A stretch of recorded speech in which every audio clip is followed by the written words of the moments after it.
Okay, welcome to this short video on Ableton Link inside Logic. I'm going to show you how to actually pull it up and get it running, and then we're going to talk just a little bit about the benefits to it, one of which is using live loops. Now, this, if you're keeping track, is one of the first videos that I've ever made featuring live loops.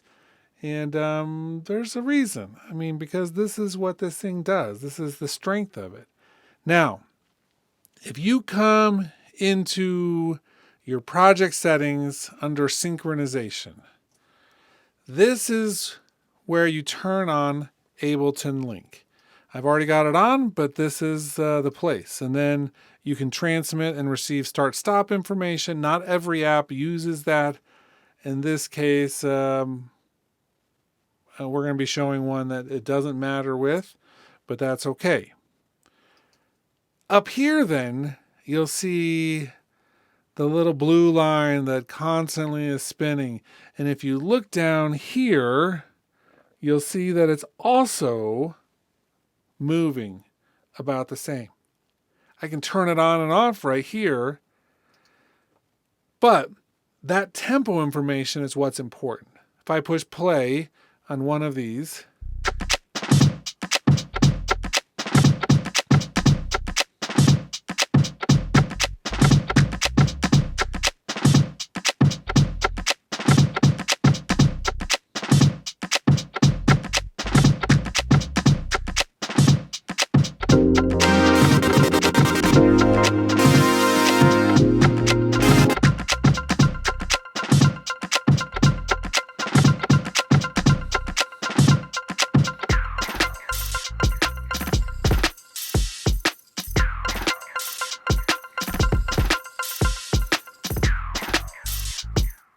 so I don't know if you're familiar with this particular app. This is a great app called Gadget 2. And it's a loop-based production studio. It has great instruments and great add-ons, and it works a lot like live loops. So I can actually hook these two things up, and they're both going to be playing, and I can work with them and do this. The tempo is always matched. Now, if I come in here, you'll see I had to turn on Ableton Link, and then I just have the get notified when peers leave or join option, but there's no start or stop option. A lot of that happens along the side here. And so we do something like this. Let's find one that has one of those. Let's pull that down,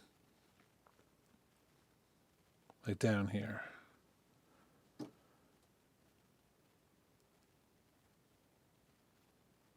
Yeah, it's going to come.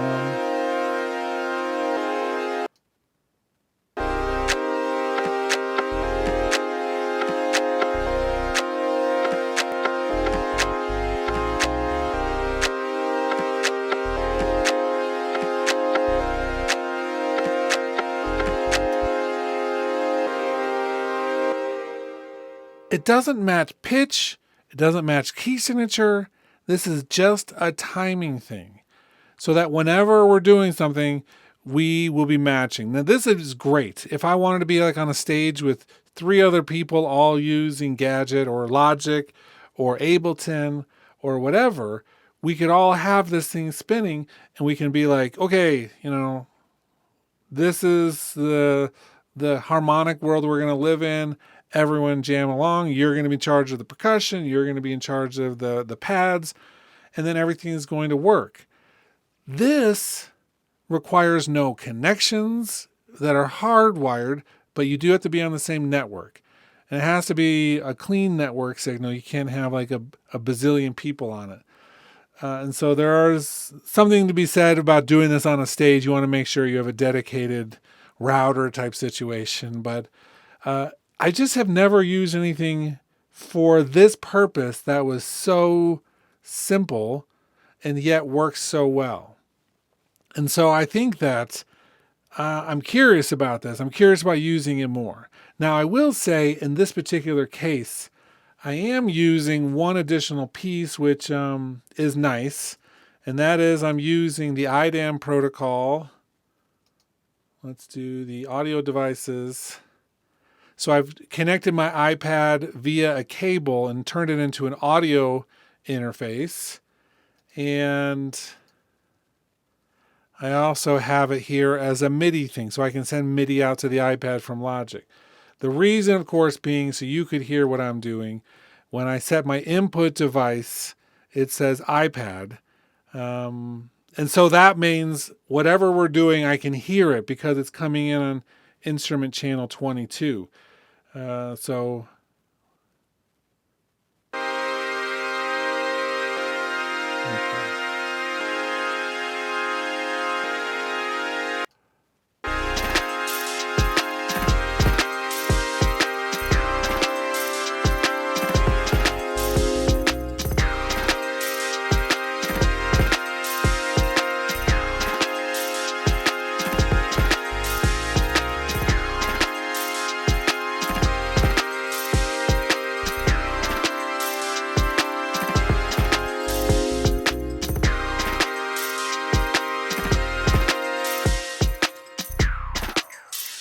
I mean, one person could like just all of a sudden tap that tempo down and everybody's going to slow down simultaneously. There's a lot of really cool ways to be able to use this.